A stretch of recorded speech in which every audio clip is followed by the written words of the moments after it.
Hi, welcome to Sunil Maths tutorial. From this video, we start a new lecture series according to functional analysis. Functional analysis by Sunil Maths tutorial. For this lecture series, we use the following books as reference. Introduction to Topology and Modern Analysis written by G.F. Simmons. Functional Analysis written by J.N. Sharma and A.R. Vasista. Functional Analysis written by Balmohan V. Limaya, retired professor, IIT Bombay. And I use one more book, Functional Analysis written by Professor Somasundaram. And in this lecture series, these are the following topics covered by us. Banach spaces, Hilbert spaces, and finite dimensional spectral theory. With these three units, we cover the following topics. Definition and some examples of Banach spaces: continuous linear transformations, the Hahn-Banach theorem, the natural embedding of n in n double star, the open mapping theorem, the conjugate of an operator. In the chapter of Hilbert spaces, again the definition and properties of Hilbert spaces, orthogonal complements, orthogonal sets, conjugate space H star, adjoint of an operator, self-adjoint operators, normal and unitary operators, projections. In the third unit, finite dimensional spectral theory, we cover the following topics. The first one, eigenvalues and eigenvectors, matrix of a linear transformation, and spectral theorem. So our focus is mainly our focus on theorems and proofs. Remember that. Our focus on theorems and proofs. And to understand the theorems, we use some examples and some problems and their applications. Our main focus depends upon like this: theorems and proofs, examples. We solve some problems depends upon the theorems, and some applications to understand the concepts.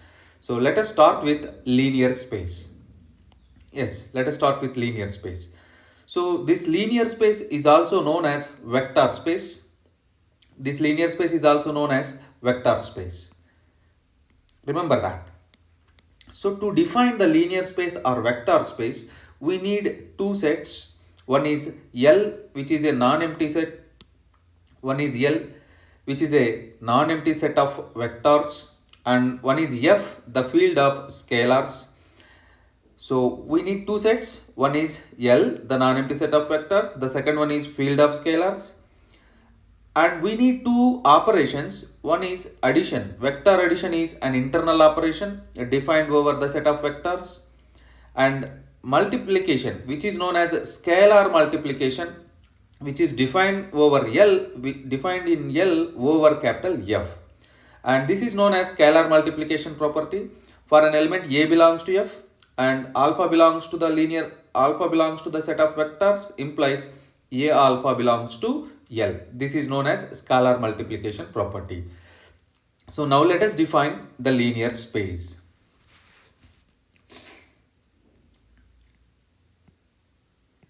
A non-empty set of vectors, a non-empty set of vectors, capital L, over the field, capital F, over the field, capital F, is said to be linear space, or vector space. It is also known as vector space if it satisfies two major properties. The first one is capital V with respect to plus is an abelian group. Capital V with respect to plus is an abelian group. I mean, here V means, I think it is L, L set of vectors. L with respect to plus is an abelian group. It means the set of all vectors forms an abelian group under vector addition. The set of all vectors forms an abelian group under vector addition. And the second condition is scalar multiplication property. An element A belongs to capital F and alpha belongs to L, implies as A alpha belongs to L. This is known as scalar multiplication property. Scalar multiplication property in the set L over the field capital F. Again, these two major conditions, 1 and 2, satisfies the following minor conditions. The first one is A into alpha plus beta. A into alpha plus beta is equals to A alpha plus A beta, and the second one is A plus B into alpha is equals to A alpha plus B alpha, and the third one is AB into alpha is equals to A into B alpha is equals to A alpha into B, and 1 into alpha is equals to alpha. For all alpha comma beta belongs to the set of vectors L, A comma B belongs to the field capital F, and 1 is also a scalar from the field capital F. So linear space is also known as vector space, and it is defined like this. L is a vector space or a linear space over the field capital F if it satisfies two major conditions. L with respect to 2 plus is an abelian group, and it satisfies the scalar multiplication property. Again, these two conditions satisfies the following four conditions. So remember that A into alpha plus beta is equals to A alpha plus A beta. A plus B into alpha is equals to A alpha plus B alpha. AB into alpha is equals to A into B alpha. It is equals to A alpha into B. 1 into alpha is equals to alpha for all alpha comma beta belongs to L, and A comma B belongs to F, and 1 belongs to capital F. Instead of the symbol L, you can use V also, because it is the set of vectors. So you can write simply L of F or V of F is a vector space. Now we go for normed linear space. The next definition is normed linear space. So in the name normed linear space, you observe that there is the term linear space. So let us define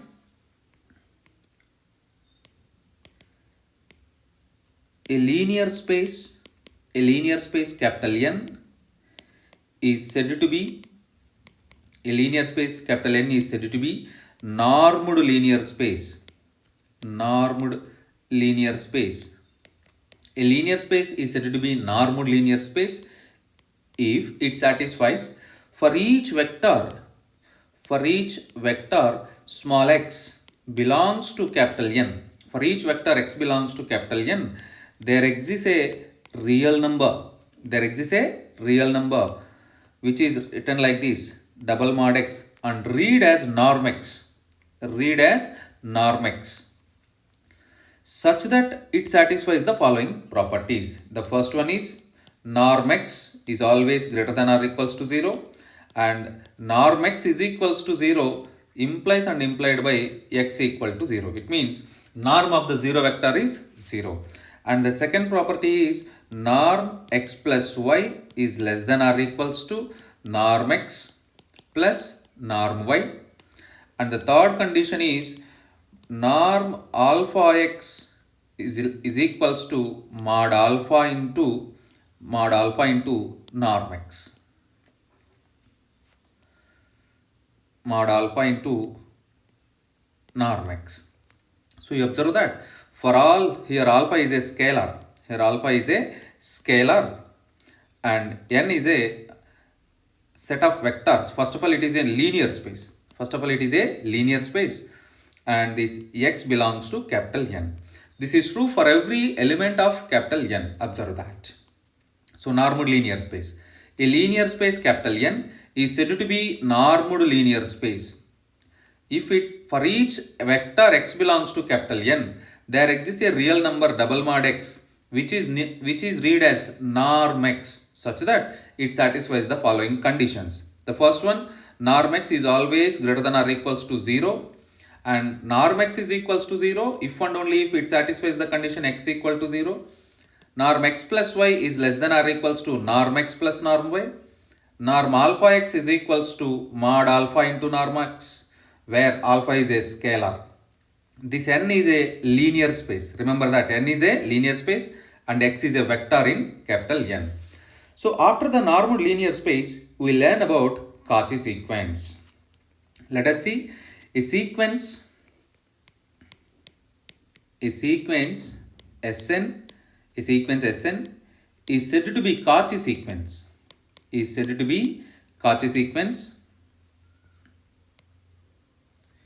sequence Sn is said to be Cauchy sequence if for each for each epsilon greater than 0, for each epsilon greater than 0, there exists a positive integer. There exists a positive integer p.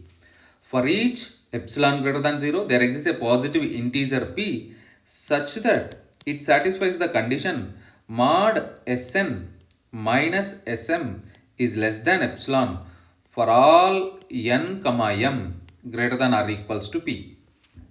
So, a sequence Sn is said to be Cauchy sequence if for each epsilon greater than 0 there exists a positive integer p satisfying one condition mod Sn minus Sm less than epsilon for all n comma m greater than or equals to p. Remember that. So after Cauchy sequence we learn the definition of complete. So a normed linear space, a normed a normed linear space is said to be complete, is said to be complete or complete normed linear space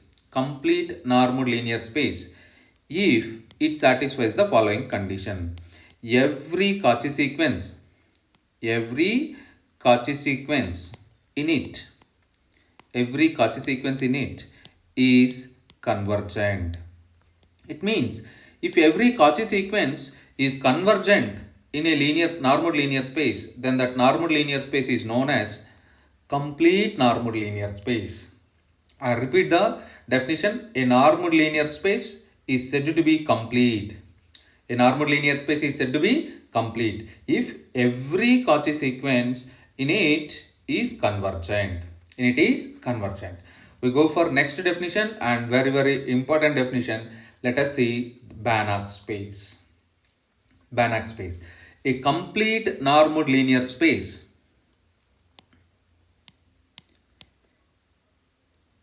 A complete normed linear space. A complete normed linear space is called a Banach space. Is called a Banach space. Here, remember that complete means every Cauchy sequence in it is convergent. Normed means for every vector x belongs to capital N, it satisfies three different conditions. One is norm x greater than or equals to 0, and norm x is equals to 0 implies and implied by x equal to 0, and norm x plus y is less than or equals to norm x plus norm y, and norm alpha x is equals to mod alpha into norm x. This is the definition of normed linear space. And what is linear space? Linear space is a vector space. Linear space is a vector space defined over a field capital F. So Banach space is clearly a vector space. Banach space is clearly a vector space. As it is, it satisfies the norm conditions. It means it satisfies the linear space as well as normal linear space definitions. And also complete means every Cauchy sequence in it is convergent. So this is the definition of Banach space. I repeat, remember that this is one of the very important definition for us. Banach space, a complete normed linear space, is known as Banach space. So let us see some two simple examples in question and answer format. Show that a normed linear space capital N is a metric space with respect to the metric D defined as d of x comma y is equals to norm x minus y. So let us prove this one. From this example, we understand that every normed linear space is a metric space. So from this question, we understand that a normed linear space is always a metric space with respect to a definition d of x comma y is equals to norm x comma x minus y. Let us prove this.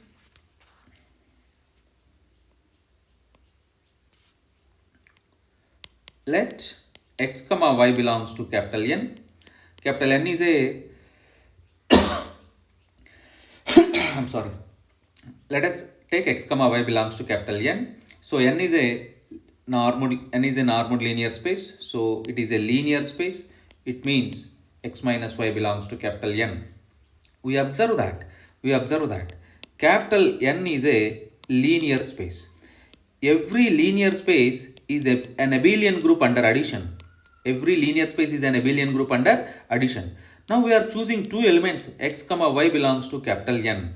Under addition it is an abelian group. Under addition is an abelian group. Apply the inverse axiom. For the element y. Then we get x comma minus y belongs to capital N.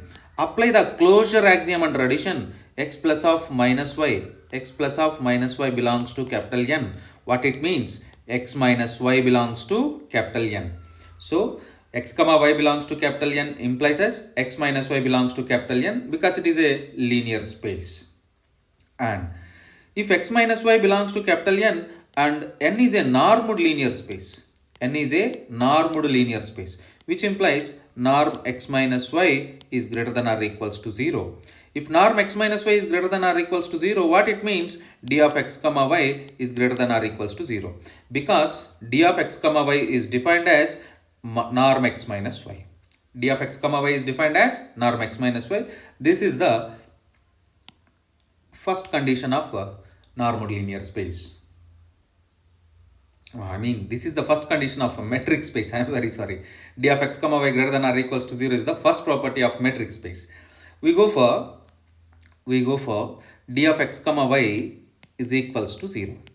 D of x comma y is equals to 0 implies and implied by norm x minus y is equals to 0. Implies and implied by x minus y is equals to 0. Implies and implied by x equal to y. What it means? D of x comma y is equals to 0. D of x comma y is equals to 0 implies and implied by x equal to y. X equal to y.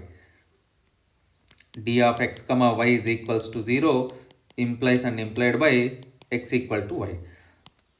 So from these two conditions, d of x comma y greater than or equals to 0 and d of x comma y is equals to 0 implies and implied by x equal to y, we said that capital N satisfies the first property of the metric space. We go for second property. Now see.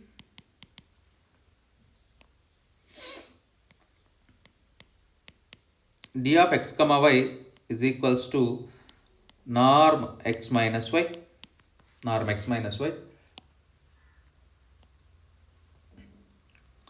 It can be written like this.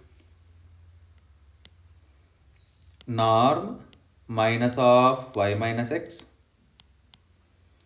It can be written as mod minus 1 into norm y minus x. Mod minus 1 into norm y minus x. Mod minus 1 is nothing but 1. So you can written as norm y minus x. This is nothing but d of y comma x. Therefore, we conclude that d of x comma y is equals to d of y comma x, which is the second property of metric space. We go for third property. D of x comma y is equals to norm x minus y. This is the definition, which is equals to norm x minus z. We add plus z. Norm x minus z plus z minus y. We split the norm. Then we get less than or equals to norm x minus z plus norm z minus y. This is nothing but d of x comma z plus d of z comma y. Therefore, we conclude that d of x comma y is less than or equals to d of x comma z plus d of z comma y. This is the third property of metric space. From these three properties, here you observe that the first one is d of x comma y is greater than or equals to 0 and d of x comma y is equals to 0 implies and implied by x equal to y, and d of x comma y is equals to d of y comma x. d of x comma y is less than or equals to d of x comma z plus d of z comma y. From these three properties, we conclude that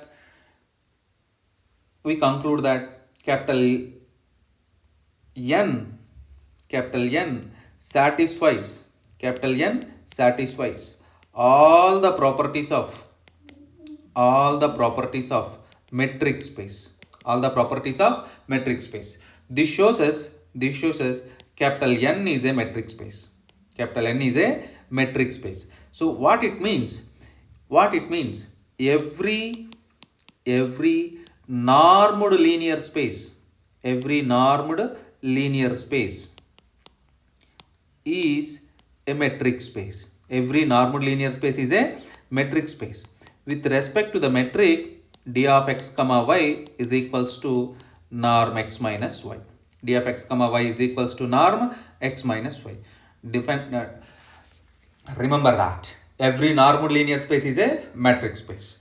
We prove one more inequality but in the same class. Let us see. Prove that mod norm x minus norm y is less than or equals to norm x minus y. Now the simplest one. Now consider, let us take x belongs to capital N, which is a normal linear space, and norm x is equals to norm of x minus y plus y. You can write, I add minus y, I plus y, so which is simply less than or equals to norm x minus y plus norm y. So here in the left side we have norm x. Now shift this norm y into left side. Norm x minus norm y is less than or equals to norm x minus y. Let it be equation number 1. Now consider in a similar manner, norm y can be written as norm y minus x plus x. So which implies as norm y is less than or equals to norm y minus x plus norm x. So you can write again norm y minus norm x. We shift this norm x into left side. So is less than or equals to norm y minus x. So again norm y minus x. Let it be equation number 2. In the left side you can write like this by making minus common. Norm x minus norm y is less than or equals to norm of minus 1 into x minus y.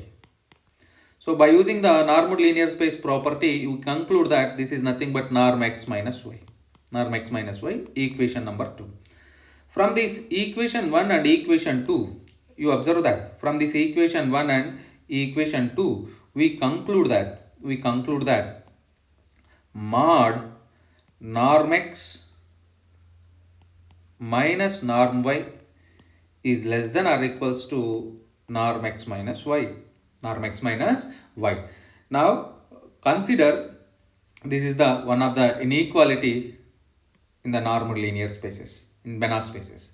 So here there is a small note point, you have to observe that. Note, norm is always continuous function. Norm is always continuous function. And addition and scalar multiplication are well defined over capital N, because N is a linear space. Remember that. In the next class, in the next video, we learn the examples of Banach space to understand the definition of Banach space. Before going to close the video, you observe the definition of Banach space, because that is the important one here. A complete normed linear space is called a Banach space. A complete normed linear space is a Banach space. And what is complete? Every Cauchy sequence in it is convergent. And what is normed space? It satisfies 3 different properties of every vector x belongs to capital N. And linear space means it is a vector space. So a complete normed linear space is called a Banach space. In the next video, we learn different examples for Banach space. Happy learning. Wish you all the best.